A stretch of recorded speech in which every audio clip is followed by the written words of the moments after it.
ಮಾಘ ಹುಣ್ಣಿಮೆ. ಹಿಂದೂ ಧರ್ಮದಲ್ಲಿ ಮಾಘ ಹುಣ್ಣಿಮೆಗೆ ವಿಶೇಷವಾದ ಮಹತ್ವವಿದೆ.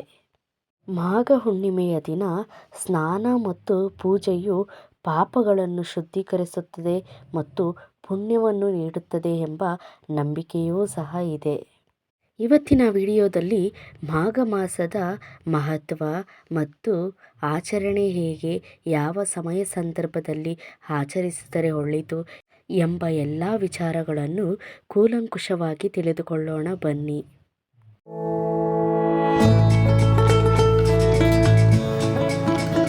ಮಾಘ ಹುಣ್ಣಿಮೆಗೆ ಹಿಂದೂ ಧರ್ಮದಲ್ಲಿ ವಿಶೇಷ ಮಹತ್ವವಿದೆ. ಈ ದಿನ ಪವಿತ್ರ ನದಿಗಳಲ್ಲಿ ಸ್ನಾನ, ದಾನ ಮತ್ತು ಪ್ರಾರ್ಥನೆ ಸಲ್ಲಿಸುವುದು ಪಾಪಗಳನ್ನು ನಾಶಪಡಿಸಿ ಆಧ್ಯಾತ್ಮಿಕ ಪ್ರಗತಿ, ಸಂತೋಷ ಮತ್ತು ಸಮೃದ್ಧಿಯನ್ನು ತರುತ್ತದೆ. ಪುರಾಣಗಳು ಈ ದಿನದ ಆಚರಣೆಯನ್ನು ಶ್ರೇಷ್ಠವೆಂದು ಸಾರುತ್ತವೆ. ಉಪವಾಸ, ಪೂಜೆ, ಹವನ ಮತ್ತು ಬಡವರಿಗೆ ದಾನ ಮಾಡುವುದರಿಂದ ಮೋಕ್ಷ ಪ್ರಾಪ್ತಿಯಾಗುತ್ತದೆ ಎಂದು ಸಹ ನಂಬಲಾಗಿದೆ. ಹಿಂದೂ ಧರ್ಮದಲ್ಲಿ ಮಾಘ ಹುಣ್ಣಿಮೆಗೆ ವಿಶೇಷ ಮಹತ್ವವಿದೆ. ಈ ವರ್ಷ ಮಾಘ ಹುಣ್ಣಿಮೆಯನ್ನು ಫೆಬ್ರವರಿ 1 ಭಾನುವಾರದಂದು ಆಚರಿಸಲಾಗುತ್ತದೆ. ಹಿಂದೂ ಕ್ಯಾಲೆಂಡರ್ ಪ್ರಕಾರ ಫೆಬ್ರವರಿ 1 ಬೆಳಿಗ್ಗೆ 5:52ಕ್ಕೆ ಪ್ರಾರಂಭವಾಗುತ್ತದೆ ಮತ್ತು ಫೆಬ್ರವರಿ 2ರಂದು ಮಧ್ಯಾಹ್ನ 3:38ರವರೆಗೆ ಇರುತ್ತದೆ. ಈ ಸಮಯದಲ್ಲಿ ವಿಶೇಷ ಪ್ರಾರ್ಥನೆ, ಸ್ನಾನ ಮತ್ತು ದಾನಗಳನ್ನು ಮಾಡುವುದು ಶುಭ.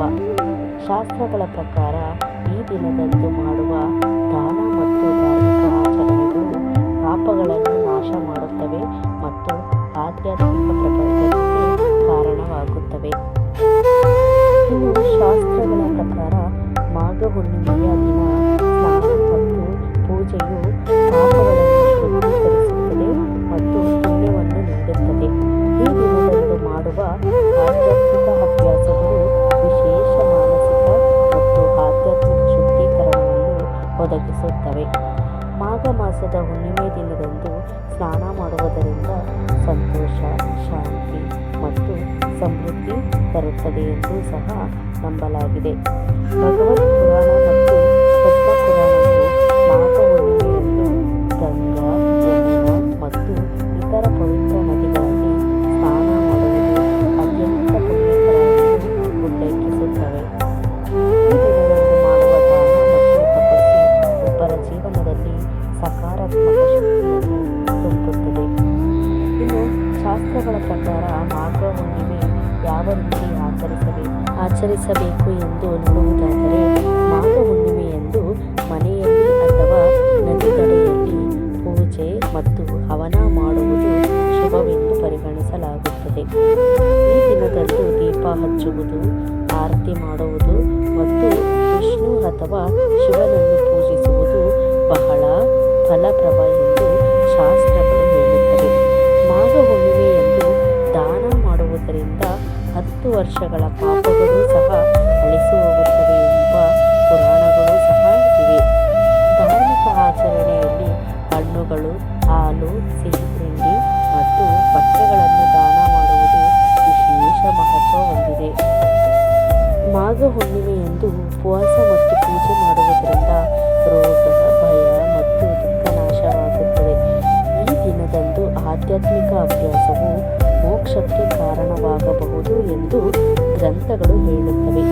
ಗಂಗಾ ನದಿಯಲ್ಲಿ ಸ್ನಾನ ಮಾಡುವುದು ಮತ್ತು ಮಾಘ ಹುಣ್ಣಿಮೆಯಂದು ದಾನ ಮಾಡುವುದು ಹಿಂದಿನ ಜನ್ಮಗಳ ಪಾಪಗಳನ್ನು ಶುದ್ಧೀಕರಿಸಲು ಸಹಾಯ ಮಾಡುತ್ತವೆ. ಈ ದಿನದಂದು ಧಾರ್ಮಿಕ ಆಚರಣೆಗಳು ಮತ್ತು ಉಪವಾಸವು ಆಸೆಗಳನ್ನು ಈಡೇರಿಸುತ್ತದೆ ಮತ್ತು ಶಾಶ್ವತ ಸಂತೋಷ ಮತ್ತು ಶಾಂತಿಯನ್ನು ತರುತ್ತದೆ. ಅದಕ್ಕಾಗಿಯೇ ಮಾಘ ಹುಣ್ಣಿಮೆಯನ್ನು ಅತ್ಯಂತ ಶುಭ ದಿನಾಂಕವೆಂದು ಪರಿಗಣಿಸಲಾಗುತ್ತದೆ. ಇನ್ನು ಮಾಘ ಮಾಸದ ಹುಣ್ಣಿಮೆಯಂದು ಶಿವ ಪೂಜೆಯನ್ನು ಮಾಡುವುದಕ್ಕೆ ವಿಶೇಷ ಪ್ರಾಮುಖ್ಯತೆ ಇದೆ.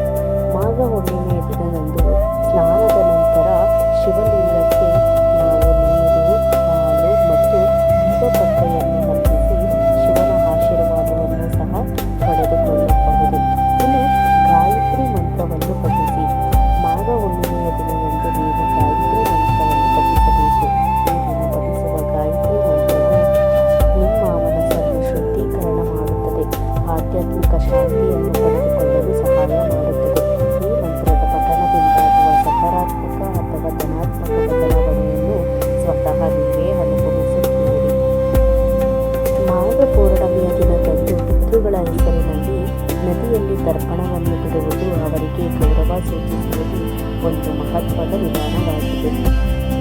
ಪೌರ್ಣಮಿ ದಿನ ಪಿತೃಗಳಿಗೆ ತರ್ಪಣವನ್ನು ಅರ್ಪಿಸುವುದರಿಂದ ಕೌಟುಂಬಿಕ ಶಾಂತಿಯನ್ನು ಮತ್ತು ಸಮೃದ್ಧಿಯನ್ನು ಪಡೆದುಕೊಳ್ಳುತ್ತೀರಿ ಎಂದು ಸಹ ಹೇಳಲಾಗಿದೆ.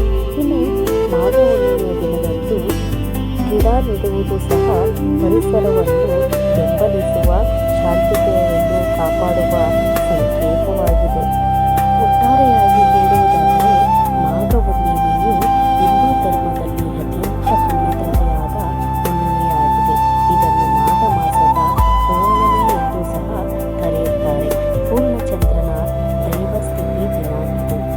ಶುದ್ಧತೆ, ಧಾರ್ಮಿಕ ಸಾಧನೆ, ದಾನ, ಪೂಜೆ, ಪವಿತ್ರ ಸ್ನಾನ ಮತ್ತು ವ್ರತದ ದಿನವಾಗಿ ಮಹತ್ವ ಹೊಂದಿದೆ. ಇನ್ನು ಇದು ಧಾರ್ಮಿಕ ದೃಷ್ಟಿಯಿಂದ